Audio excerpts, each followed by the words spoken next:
A massive data breach from a background check company called National Public Data could have leaked almost 3 billion personal records. Yeah, many Americans are now fearing whether their information could have been involved in this leak, but there are steps that you can take to keep your information protected. Let's get right to it. We're bringing in Professor of Advanced Media and Residence at Newhouse School of Public Communication, Shelley Palmer.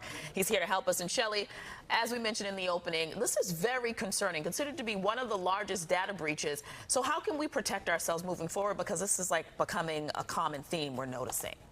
This one's really important, Tashani, so I think everyone get a piece of paper and a pencil and let's talk about it. The first thing you need to do is go freeze your credit reports at the credit unions.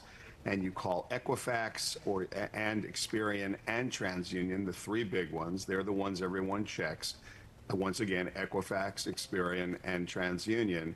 And you ask them to freeze your account, and they will take you through a process. You can go online and do it online, but ultimately you'll be granting permission to freeze your account. What that does is when someone goes to make an inquiry about your credit, you'll be notified that they're making an inquiry about your credit.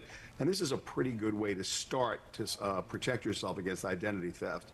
Now, the next thing you absolutely have to do on anything that is an important account, like a bank account, and specifically banking and insurance, anything where your identity can be used against you, you have to have two-factor or what's known as multi-factor authentication.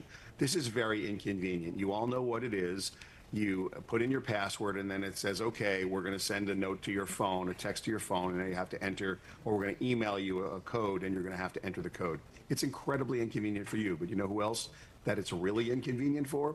The hackers. And Shelley, we talked about just the enormity of this, and this potentially could be up to 3 billion people. I mean, how many? No, there aren't 3 billion people in the United States. Yeah, I mean, how many people are actually affected? Because when we talk about sort of doing that some of those changes, should everyone do that? Like everyone who's watching this, or is that just like, do you have to get notified first? I mean, how many people are we talking about here?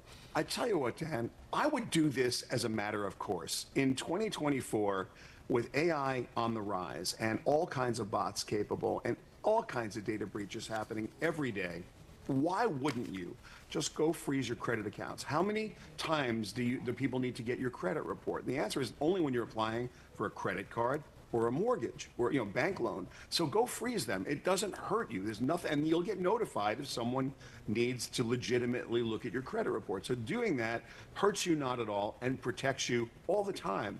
And having two-factor authentication on every important password is just a best practice. Shelley, and so just do it. So after we do that, many of us are just wondering, how do we just throw the whole internet away? How do we remove ourselves? Because we can actually remove ourselves from the internet, right? How do we do that?